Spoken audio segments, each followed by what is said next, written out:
Ahlan wa sahlan fikum. Welcome back to another evening episode of our series on Palestinian Arabic.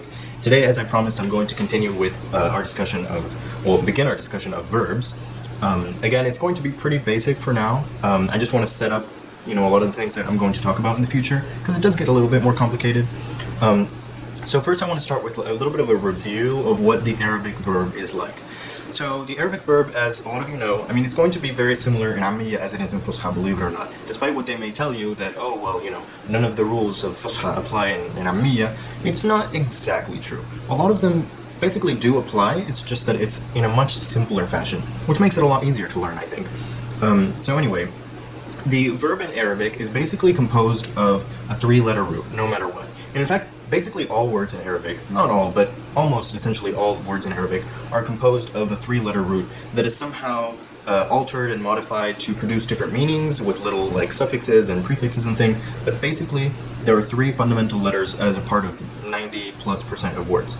So this is called the root, and it's three letters. Now when it comes to verbs, those three letters are arranged into basically 10 different forms. For Ammiya, really that's 9, because form 9, which is the number of the form in Fusha, basically is not used pretty much ever. So if you want to learn more about that, you can Google it, but it's really not important. So out of those 10 forms, basically 9 are used in Ammiya, and 2 of those forms, namely form 4 and form 6, are relatively rare in Ammiya also. They do exist, but they're not really nearly as common as all the other ones. So already, I'm telling you that it's a little bit simpler than it seems. Now, we have 3-letter roots, we have 10 verb forms, -1, and tentatively with 2 that are not very common. In addition to that, we have 4 basic, shall we call them types of verbs? But really this is based on the nature of the root. Okay, so let me explain, because it sounds more complicated than it is. Basically what happens is that you have these 3-letter roots, but sometimes one of the letters in the root has a certain quality that makes the verb behave in a particular way. Okay, that was vague, but let me give you the 4 basic types of verbs and you'll see exactly what I mean. So let's think about the letters as being 1, 2, and 3, right? So if the verb basically has all 3 letters of the root, you have what's called a sound verb. So these are verbs where the root is literally just 1, 2, and 3, where all 3 of those letters are consonants. What is not a consonant in Arabic? The only letter that is truly not a consonant at all is alif. So this is actually the only letter in Arabic, well, except for letters like tamarbuta and alif maksura, which, are more about just spell it. I don't know. They're not really letters. I hope I don't get in trouble for saying that. So the only letter that is truly not a consonant is alif. So this cannot go in the root. Every other letter, except for those random ones that I said, they can be in the root. So for example, ya and waw, even though in a way they're vowels, in another way they're also consonants, because you can say, you can say e, or you can say ya, yi, you, ye, in theory. So it can kind of be a consonant. So ya and waw can be in the root, but alif cannot be in the root. Now why does that matter for us? Because when I say that sound verbs, so-called sound verbs, are verbs that have roots that are just 1, 2, 3 with all consonants, when I say consonants here, I actually mean everything with the exception of ya and waw, because they're these kind of pseudo-consonants, pseudo-vowels, which make the verb behave a little bit differently. So those are sound verbs. Okay, let's look at the second type of verbs. These are what are called broken verbs as opposed to sound verbs. You also have sound plurals and broken plurals, but actually that has nothing to do with this. It's for completely different reasons, so don't sort of confuse those things. Sound verbs are the ones that I told you behave totally normally. Broken verbs, it basically means that one of those 3 letters is going to be ya or waw, and then it can produce certain weird effects. So the first one that we're going to look at is verbs that have the following pattern: 1, 2, and I'm going to say x. X being either ya or waw in the root. So you have 2 consonants, and you have a letter that's kind of missing in a way because it's not a full consonant. So an example of a sound verb would be something like katab, for example. And here you have k, t, b, so you have 3 consonants. But an example of a broken verb, namely what's called a defective verb, that's what they call it in grammar. Honestly, the names don't matter. It doesn't really matter what you call it. All that you need to know is that it has this pattern 1, 2, x, so to speak. So an example of this kind of verb would be masha.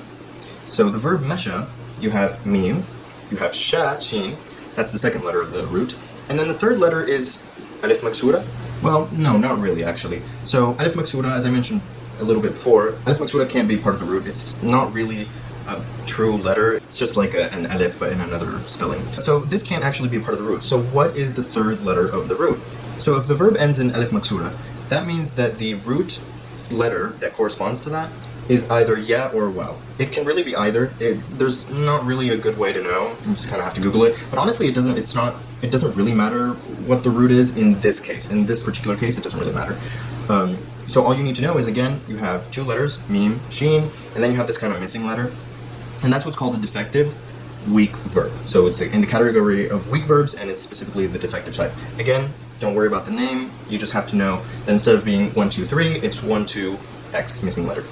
Now, the third type, they don't really go in any particular order, but what I'm going to call the third type, just because that's the sort of typology that I have when I study and in my spreadsheets and in my things. Again, it's not like a hard science or anything, so this is just how I do it. But the third type that I have is technically not a broken verb, but it's a verb where I call them redundant verbs. Actually, technically the official grammatical name is Geminate verbs, and these are verbs where there's a repeated letter, namely where the second and the third letters are repeated. So here's an example. The verb hab. So hab means to love, and here, what's going on is that it looks like it's just two letters, right? But actually the full spelling of this word is ha, bab with shadda. Now, if you know that shadda is a doubled sound, actually what this is representing is less a sound, because the shadda on the last B doesn't really produce a very different sound. But what really is going on is that they're marking that there's two B's there. So the root here is ha, ba, and ba. So you technically do have three consonants, but the last two are doubled. So that's why I would say it's not 1, 2, 3. I would say it's 1, 2, 2 in a way, because the second one is just there twice. So that's what I have as my third form. The order doesn't really matter, but there you go. And the last one that I want to talk about that is really important is another type of broken verb, and specifically it's what's called a hollow verb. So a hollow verb is where in the three letters, the middle one is missing. So you have like everything around it, and I guess that's why it's hollow, because it's missing the second letter in the middle. So instead of having 1, 2, 3, or even 1, 2, X, you have 1 X, the missing letter, and then 3. So an example of this would be the verb shaf. So in the verb shaf, you see that there is an alif in the middle. That's because the letter in the root is either ya or well. Pretty sure in this case it's well, but you don't actually technically know. It depends on just the other conjugations of the verb. There's other ways of knowing. You wouldn't really know from just this. But as I said, it's not too important for now. Now the reason that I have these four, so again, they're the following: 1, 2, 3, 1, 2, X, 1, 2, 2, where you have the doubling, and then 1, X, 3, where you have the missing one in the middle. Now the reason I have these four is because these are the most common ones. I just should give a little bit of footnote. The broken verbs are three different types, and I've just listed two. I listed 1, 2, X, I listed 1, X, 2, but there's actually X, 2, 3. There's actually a possibility that the first letter of the root will be either yeah or wow, so not like one of those solid consonants. This does exist, and there are some verbs like that, but they're not that common. I find that it's way less common than the other forms, so I really think these are the ones that you should be really alert about. And then once they come up, these, I think they're called like assimilative. These ones that are missing the first letter, you can learn about them later, but honestly I think for now, they're not essential. As they come up, if they come up, I will give a note about it, but for now, they're not that crucial. Now, how does this relate to the 10 forms? This doesn't mean that you have 40 forms, although some people would like you to believe that. I mean, I have a textbook that I really, really love, but it lists all of these as somehow being different, and I just think that makes it much more confusing and overwhelming, and it seems like there's so much, but really there's not. So the relation between these four types of verbs that I have listed, this is my typology, and the 10 verb forms are that the same roots will have the same effects across the different forms, basically. So, if a verb is missing the third letter of the root, so if you have 1, 2, X, this will look, this will behave in the same way across the different forms. You know, if it's form 1, or if it's form 2, or if it's form 8, I guess. You know, it's always going to have this broken ending. So it's not like, oh, sometimes it'll be, no. It will always have that broken tail, but just with the other particularities of the form. So it is predictable across forms. It's not like you have to learn 40 different forms entirely or anything like that. Just apply the same things. So today, we're going to talk about form 1. Well, we're going to start talking about form 1. And basically what I want to do over the next couple of videos where I'm talking about form 1, I want to invite you to think, like, as we go through how the different types of verbs are manifest in form 1, you know, you should kind of remember that because it will do the same kind of thing across the other forms. So once I talk about those forms, as long as you know you can remember from these videos, it'll be really easy, I think. Maybe the very, very last thing, which is really not a huge difference or anything, some people get really thrown off by the hamza. You know, this is the letter that is just like a stop. So, you know, a'ila, there's like this hamza, which is a stop. Mas'ul, it's just like a stopping sound. But some people are thrown off because this can be a part of the root, technically, because it is a consonant. However, it basically behaves the same as, you know, if it really were another consonant. I wouldn't say that these are, you know, verbs that have hamza as part of the root are somehow fundamentally different or have like really different conjugations or anything like that. They really don't. You just have to, you know, get used to making the sound and get used to hearing it and like what it would sound like. But basically, overall, it doesn't really produce a difference. So I see online sometimes like, you know, adding these as a type of broken verb or like whatever. I think that's just making it more complicated than it needs to be. So, you know, if one of these verbs come up, there's quite a few of them. You know, qara is to read, and this verb has hamza as the last letter of the root. Sa'al is to ask, and this has hamza in the middle of the root. Akal is to eat, and it has hamza as the first letter of the root.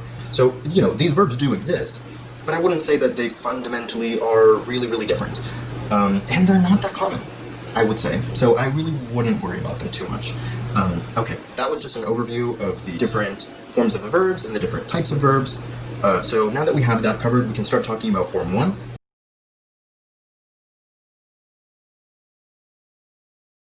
And specifically, we'll start talking about the sound verbs in form 1 and what those look like. So, I really hope this doesn't start to seem like overwhelming and many different types and all kinds of things. As you learn more and more verbs, you will get used to it and you will see that it's simpler than it seems. Because I'm saying that as a preface to the form 1 verbs. Within the sound verbs in form 1, there's also kind of 2 types. And the 2 types are not really different, it's just that the short vowels are different.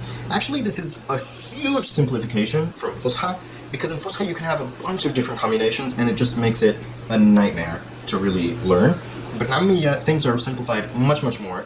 And I've kind of developed a typology for these verbs that is a further, I don't know if simplification, but a further sort of, yeah, I guess simplification to make it easier to learn based on a really, really good textbook that I have that I've talked about in my resources video. So maybe the first thing that I should mention about Form 1 is that Form 1 is basically your super standard verb, where the verb is basically just the 3 roots together. So again, in the example of katab, you just have the 3 letters, kataba, and just together, well, there you go, you have a word. So within this pattern, where it's just the 3 letters put together like that, there's the possibility of a difference in the short vowels. However, I would say that it can really be simplified down to the following. So in the past tense, there's verbs that will be either fatha, which is 2 A sounds, or kasra, 2 I sounds. So here's an example. The first type would be a verb like masak or kasar. So masak means to hold or to grab, and kasar means to break.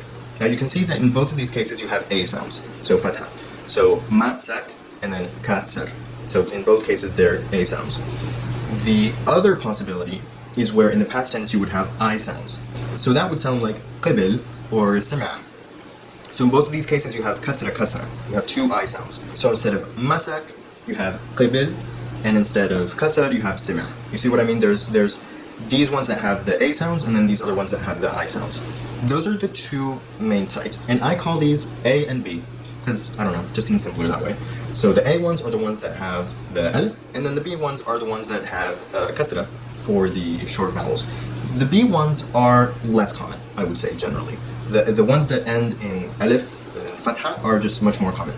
However, The only thing that I should add here is that within the ones that end in fatha fatha, so within this category of A verbs, of A form 1 verbs, you have 3 different possibilities, but again, believe me, this is actually a simplification rather than a complication.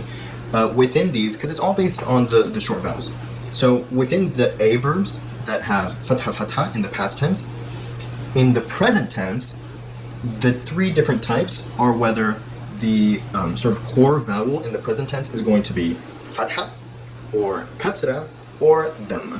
So the ones that are fatha fatha, and then in the present tense it's kasra. So for example, masak, you have fatha fatha, and then amsik, so here you have kasra.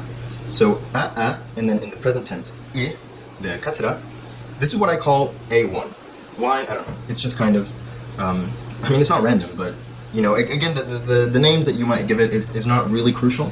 Again, this is the typology that I developed. I do think it's the simplest that I have ever seen because I kind of developed it myself to not go crazy, and I've discussed it with other people, and they think that it's kind of useful and more intuitive. So I'm going to go with this for now, and you can adapt it and think about it however you want. That's A1. Now, what I call A3 is the ones that are fatha fatha, and then in the present tense, it's also fatha. So here's an example. Whereas A1 is something like masak and amsik, the A3 verb would look kind of like mazah, which means to joke, mazah, and then amzah. So it's also fatha. So instead of amsik, you have amzah. So that's A1 versus A3. Now the third one in the present tense, so in the past tense it does fatha fatha, but in the present tense it uses the third vowel, which is dhamma. So it's an O sound, or yeah, it is an O sound. You know, normally in Fusha it would be U, but in Ammiya, the short dhamma is just kind of an O sound. So the prototypical example of this is actually katab. So katab has the fatha fatha in the past tense, but in the present tense it's aktob. So remember here there's a dhamma. Okay, so we've talked about the present tense with the A verbs, or you know, with the ones that have fatha in the past tense. What I should note here is that for the B verbs, this in the present tense uses fatha. So in this regard, it's similar to A3. A3 is kind of like a blend of A and B because it has the past tense of fatha fatha, which is a verb kind of trait, but it also has the fatha in the present tense, which is very much a B verb sort of trait in addition with the present tense. In any case, let's just do some examples of these verbs so you can take it home and you know, think about it and look at it. So for A1 you have masak, kasar, and then it would be amsik, aksir. For B1 you have qabil and sima, and then in the present tense it has fatha, remember? So it would be aqbal and asma. Now for A3 you have mazah and ba'at. So mazah, ba'at, they both end in fatha, but in the present it's amzah with fatha, and then abat also with fatha. For the C verbs, the 2 examples that I want to give you are pretty simple actually. Katab, so in the present that would be aktob, and then daras, which you also should know, which is to study, and in the present this would be adros. So those are some that you can just kind of study a little bit and get the hang of what I mean with the different vowels. It's kind of important. I mean, it's not something to die over really, but it really is going to make your pronunciation really, really good if you can really get the hang of these sort of vowel distinctions. It's yeah, I think that's a good way to think about it. You know, you don't even really write these short vowels when you type and when you text someone or when you read something. So if you do not pay attention to anything that I've said until now, you can basically get by. But you know, when it comes to talking, then, you know, because your pronunciation of the vowels is going to be off, you'll be understood, but, you know, it just won't sound like really, really well. But, you know, for a beginner, it's totally okay. Okay, in any case, now I really, really have to tell you about how to actually say these verbs in the present tense, which is what we were supposed to talk about in Ammiya, because it is different from Fusha. Right now, I've given you, not misleading information or anything, but when I say something like aktob or adros or something like that, that is basically the Fusha way of, you know, saying these verbs in the present tense, with a being for ana, right?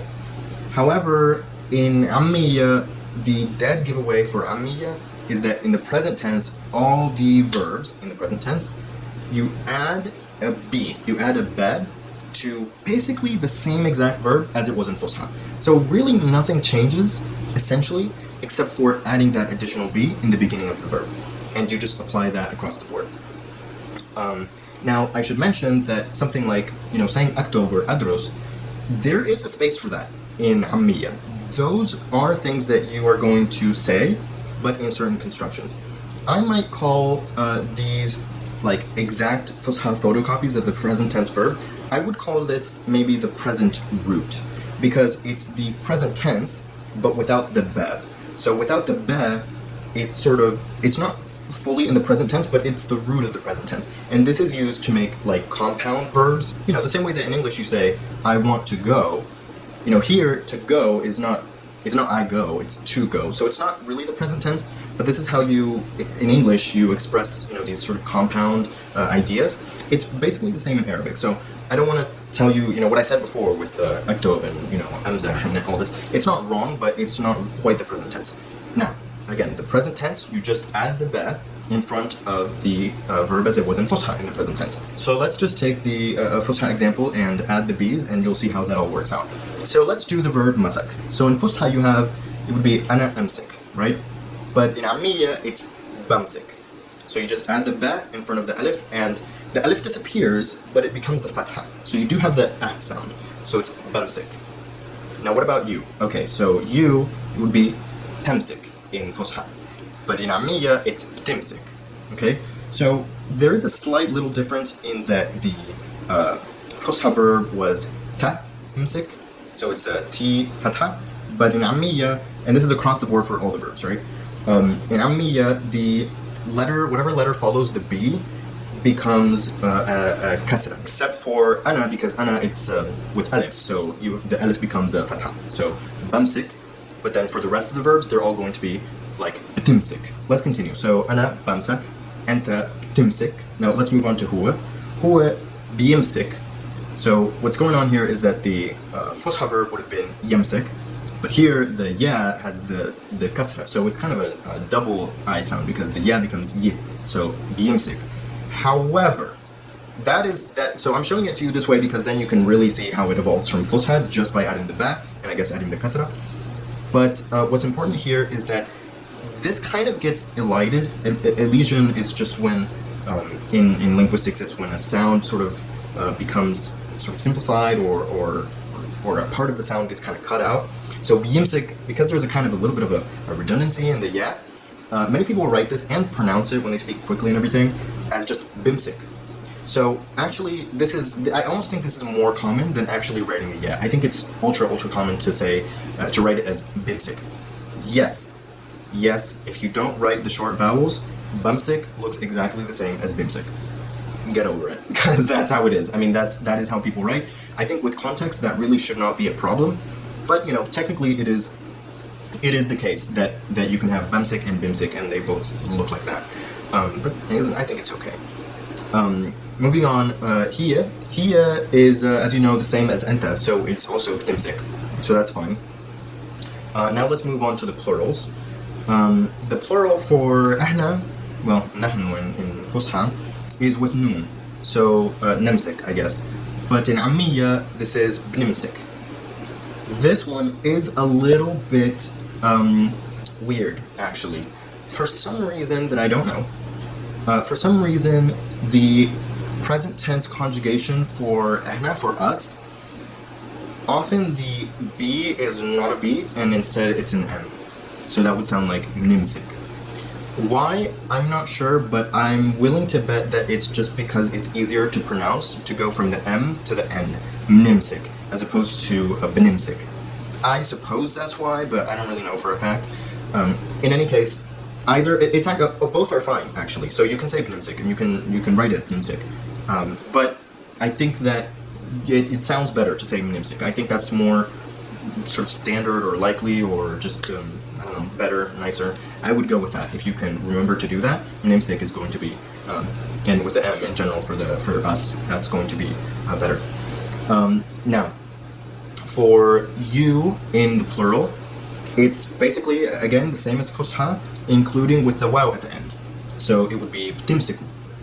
Now, the one thing to note here, this is only for you guys who have studied Fusha, there is an orthography thing here where in Fusha you write like tamsiku and then the wow has alif at the end.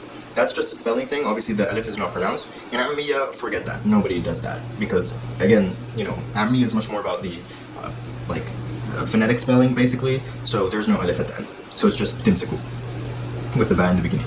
Lastly, we have them. So homme, it would be yamsiku, but in Ammiya it's bimsiku. As I said, the same thing with huwa. The B with the ya sort of gets mashed up into just the B with the kasra, and again it kind of looks like this, bimsiku. That's just something to be aware of. Last but not least, for you, feminine, which is the only kind of outlier in all of this, it's basically the same as fusha, but you know, it's different in the sense that it has the ya at the end as opposed to the wow. So that's just, you know, imagine it as being basically the same as you plural, but instead of having a wow, it's with a ya. So that's very interchangeable, and that's going to be consistent across many things with regards to the feminine second person. So here, instead of being timsiku, it would be timsiki. So that's all. That's and basically the conjugations that we've just done will apply, you know, for all the verbs that I just gave you earlier. You know, try to apply them. Try to make sure, you know, when you speak it in the present tense, see if you can get the right voweling for the present tense. Again, for A1, it's going to be kasra in the present tense. B, it's going to be fatha. A3 is going to be fatha, and then C is going to be dhamma in the present tense. So see if you can try that out. I think that's all I have for today. Maybe the last thing to note is actually with regards to, yes, I wanted to talk about objects in with regards to verbs, like direct objects and indirect objects. It's very simple. It's the same as essentially any language. Here, and again, it's the same as fusha. Here, the only thing to note is that verbs that take a direct object. So what does that mean? A direct object is when I carry out an action directly onto something. So if I eat this book, I'm directly eating it. So it's the direct object of the action. So direct objects in Arabic are expressed with the suffix, you know, the pronoun suffixes.